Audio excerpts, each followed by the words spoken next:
Hey everybody, welcome back to class. Today we are going to get started on the oldest organized sports that we have a record of, and that's going to be the ancient Olympics. So the ancient Olympics take place from 776 BC to 393 AD. They took place every 4 years, and the purpose was to honor Zeus and the Greek gods. They took place in Olympia, Greece, and they were stopped in 393 AD after the Greek ruler became a Christian and ended all pagan practices, including the Olympics. Here are some pictures of what it may have looked like. So let's talk about who could participate. All free Greek men could participate. There were a lot of slaves in Greece called helots. That's Helot. Helots, they were not allowed to participate in the Olympics. Women also not allowed to participate or even attend the Olympics, which is a fairly common thing back then. For a long time in American history and really all history, women were viewed as less than. We obviously know that that's not the case. However, that's just how things were. So here's the loophole to how women can participate. Any chariot owner is allowed to participate in chariot races. Therefore, if a woman owned a chariot, she could feasibly drive the chariot. And the way I want you to think about this is like, back then, chariot owners really they didn't drive their chariot. They had somebody do it for them. Much like in today's sport of NASCAR, the drivers don't actually own the car, they just drive the car for the owners. So here are some interesting facts. 1, all athletes competed naked.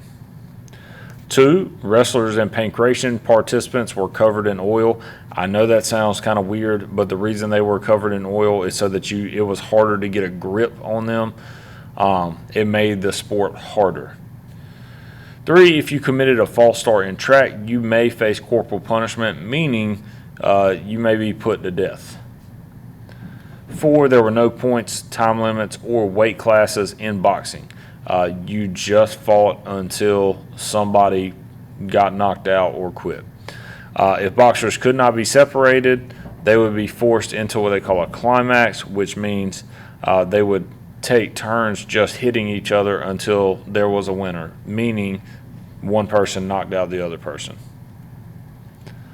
If you'd like to watch these videos, I have included the presentations in Canvas. You can go back and look at them and watch them. Some of the videos are really, really good. Some are just standard explanations. All right, second sport is, first sport we're going to talk about today is boxing. So Greek boxers did not have a time limit, as I also previously mentioned. There was no point system. In today's boxing, you get a certain amount of points for punches landed. You get points for knockdowns, and obviously if you knock someone out, you win the boxing match. There was no weight classes, so it did not matter how big or small the person was. You could participate in boxing. Boxers fought until one gave up, was knocked out, or even died. A boxer could surrender by raising one finger while on the ground. However, some died before they could ever raise their finger. This is a picture of because there was no like modern day boxing gloves, they would wrap their hands in leather to protect their knuckles from breaking. So here are some heroes of boxing, really just one hero, and that is Diagoras of Rhodes. He was rumored to have been 7 foot tall and half a god. It was rumored that his father was a god. He was the only fighter to never lose a fight and also never throw a punch. He would just dodge his opponents until the other fighter gave up.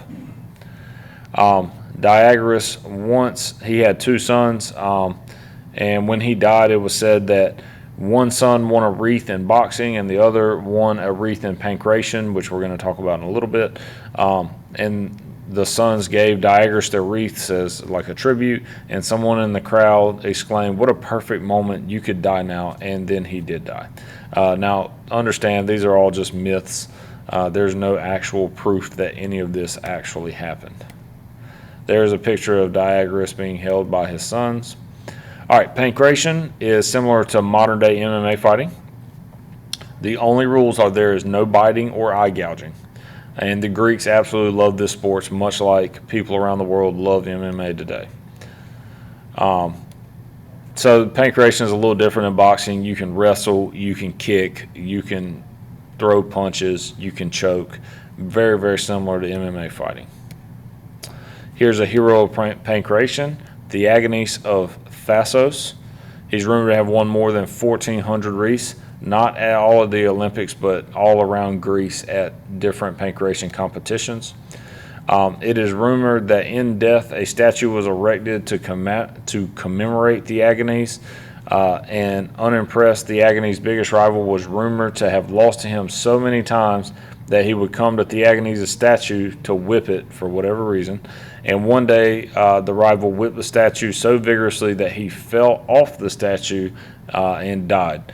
And it was said that even in death, Theagenes' nemesis could not beat him. Again, these are just stories and rumors. So chariot racing. Each racer was allowed to have 4 horses pulling their chariot. They went around a track 12 times and covered roughly 14,000 meters, which is approximately 8.6 miles. Usually the chariot owner did not race their chariot, but rather hired a charioteer. That's kind of like what we were talking about earlier, where the person that owns it doesn't actually race it, just like in NASCAR today. Women that own a chariot were allowed to drive their own chariot, making it the only sport where women were allowed. It was kind of a technicality. I would really recommend that you watch this video. It's about 10 minutes long, but it shows what a chariot race would have looked like. Here are some heroes of chariot. Kyniska of Sparta, who was a female, and she was the most famous female Olympian. She was the daughter of the king of Sparta, and she actually won 2 Olympic wreaths and paved the way for other women to be able to compete in the Olympics, which makes her a hero. All right, guys, that's all I got for you today. If you have any questions, as always, feel free to send me an email. Until next time, I'll see you then.